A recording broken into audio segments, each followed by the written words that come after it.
Assalamu alaikum warahmatullahi wabarakatuh. Um, Someone asked why Muslim women wear black in Saudi Arabia and men wear white. Is it part of Islam to have to wear the color black? The answer is no, it is not. There is nothing in the Quran or the Ahadith that say that a woman must wear black and that she cannot wear other colors.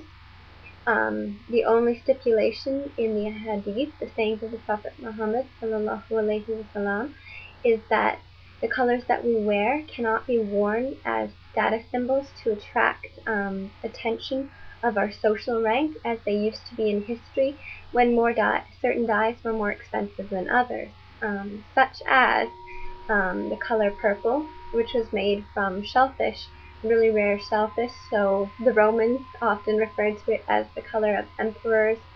A true dark crimson red, a true dark royal blue, not the indigo blue that you often see on, say, like Afghani burqas, um,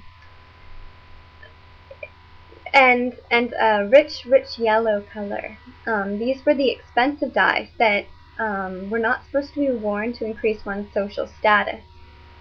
But if that was not your intention, it was perfectly halal to wear them. And in many hadith, you will see that the women of the Sahaba, may Allah be pleased with them, they were wearing different colors other than black. For example, one of the most famous hadith about color is in Sahih al-Bukhari, book 72, hadith number 715. Narrated Akrimah radiallahu anhu narrates that Rifa divorced his wife, whereupon Abdurrahman bin Zubair al-Qurazi married her. Aisha said that the lady came wearing a green veil. It's a very long hadith, but the point is that the women of the Sahaba wore colors, and one of the colors that they were known to wear was green. And historians that study different places in the Middle East know that in Mecca, especially historically, that yellow, rust red, orange, and brown dyes were easily available to the peoples of Mecca, but other colors were also available since it was right on the trade route. Aisha, may Allah be pleased with her, from Al-Qassam, and he is Muhammad ibn Abi Bakr as-Siddiq. Aisha used to wear clothing dyed with safflower while she was in a state of ihram. Ibn Abi Mulaika reported, I saw upon Salama a garment and a covering colored with safflower. And in case you didn't know, safflower is saffron, and it makes a yellow or reddish dye. And the yellowish reddish dye came from saffron. It was thus more expensive, as purple was, because it was harder to make. Back in those days, they didn't have synthetic. A lot of people seem to think that colors were forbidden because there's hadiths that say that men are not to wear red. Like these expensive dyes like purple and safflower were actually not allowed by the Prophet ﷺ. He discouraged men from wearing them.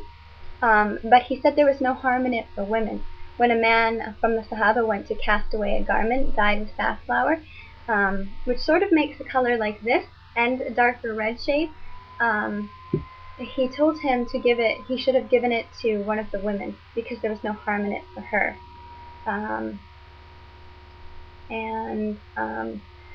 Because it was on the trade route, we even know that the Prophet ﷺ, though he favored simpler garments, he also wore a striped Syrian outfit that came through with the caravan, and it was given to him as a gift. The reason that a lot of Muslim women wear black is because it's a darker dye, and it was commonly made back in history from goat's milk. And nowadays, women still wear it because who doesn't like a little black dress? What woman doesn't have a black dress and a black suit for business? It just matches all your clothes. You can wear different accessories, different purses, and it's not easily see-through or stained. So that's why a lot of Muslim women still wear black, and probably how it became such a traditional color. because it was the most affordable dye prevalent in those times.